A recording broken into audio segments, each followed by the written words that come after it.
What's up everyone? Welcome back for another video. Today we're going to talk about an era of Lionel trains that doesn't seem to get the love and recognition that it really deserves. I'm talking about the MPC era. Let's go right into this.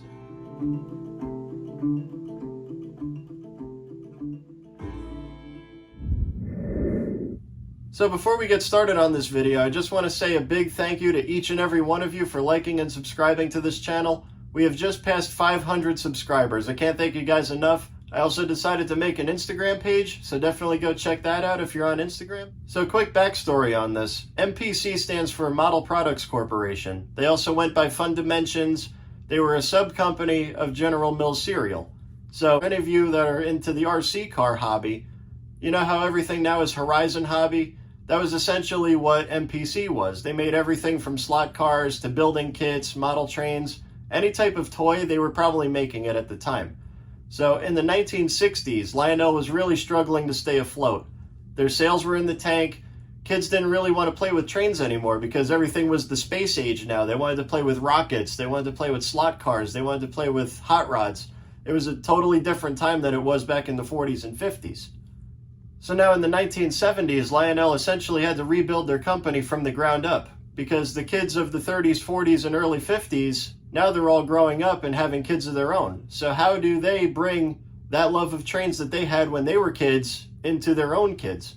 So what Lionel did was they launched a whole advertising campaign. They made radio jingles, they made special TV commercials, and they also brought along one of my favorite musical artists, the man in black himself, Johnny Cash.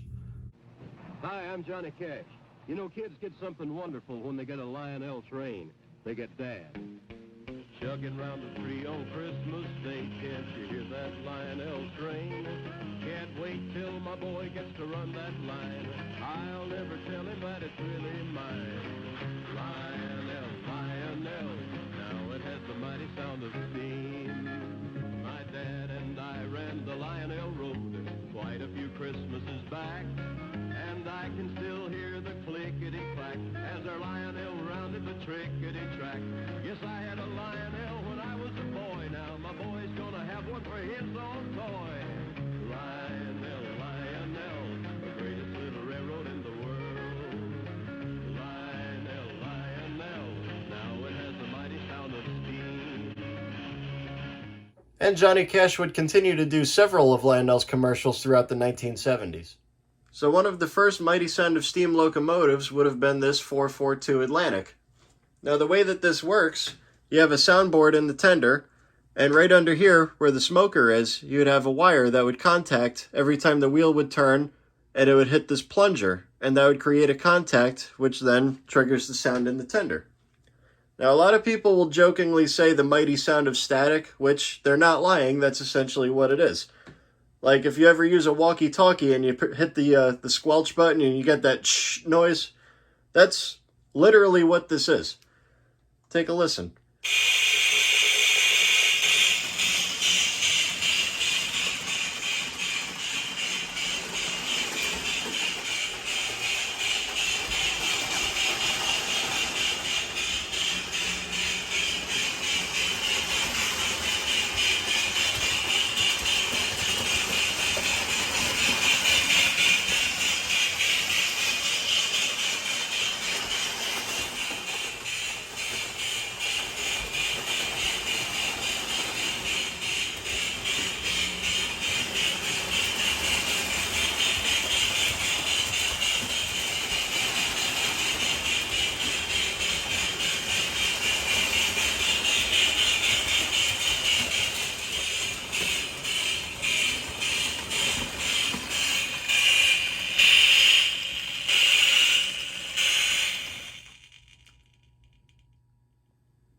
So this engine, I believe, came out in 1973, 1974, and they used this through a lot of their starter sets back then.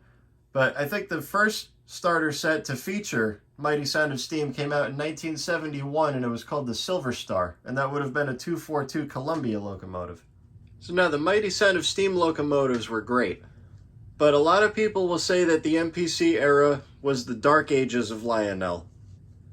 And reason being, they had to cut costs. Remember, the sales of the 1960s weren't that great, so they had to do something. And this locomotive right here would be a prime example of cost cutting.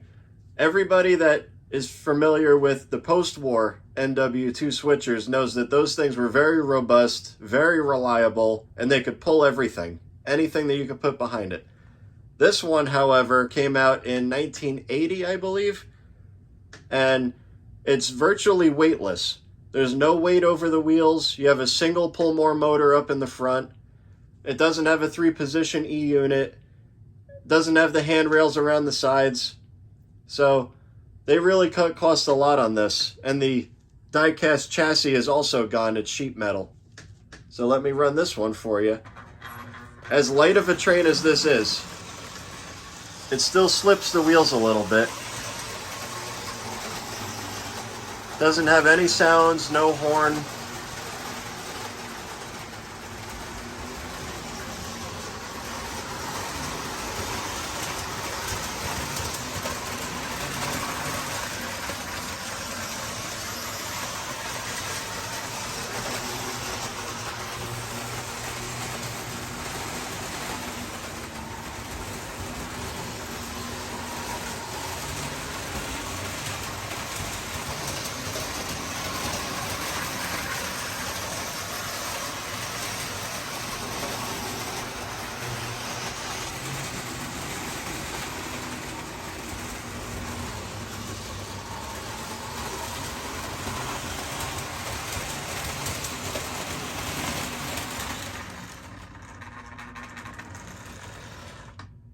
It runs decent if it's pulling a very light train, but I wouldn't put anything heavier than this behind it because this motor simply can't handle it.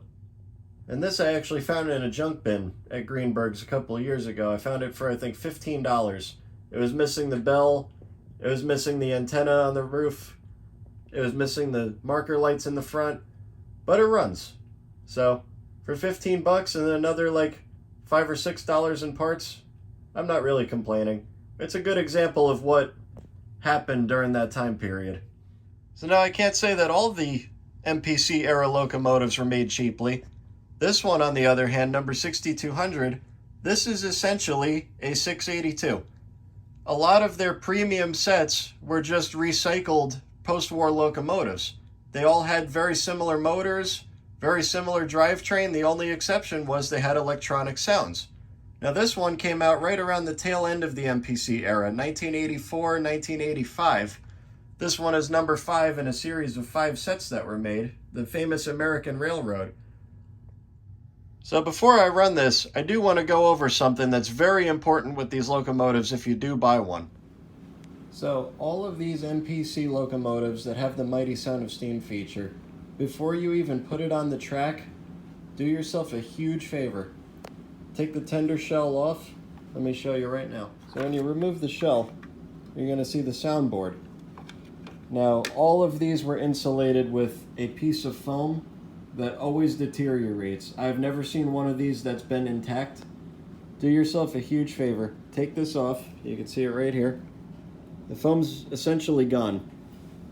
And when one of these solder joints makes contact with the tender frame, you're going to fry the board and you won't have any sounds. So scrape all this stuff off, take some double-sided tape. I like using double-sided 3M tape. Run that along here, stick this down on top of it, problem solved. So a fun little fact about this engine, this is one of the only locomotives that was ever produced in Mexico. Lionel, for a very short time, I think it was like 2 or 3 years, they moved their production plant to Mexico.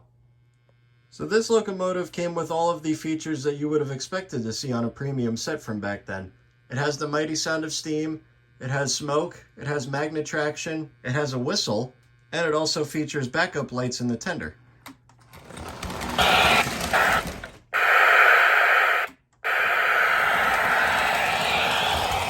I don't know if you could pick that up.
And there you have it. Quick little history about the MPC era. Me personally, I think if you're getting into this hobby, or if you just want some decent locomotives at decent prices, definitely check these out. I think they're worth every penny of it. They pack a lot of fun, and the maintenance is almost exactly the same as the post-war locomotives. Hope you liked this video. Once again, like, subscribe. See you again next time.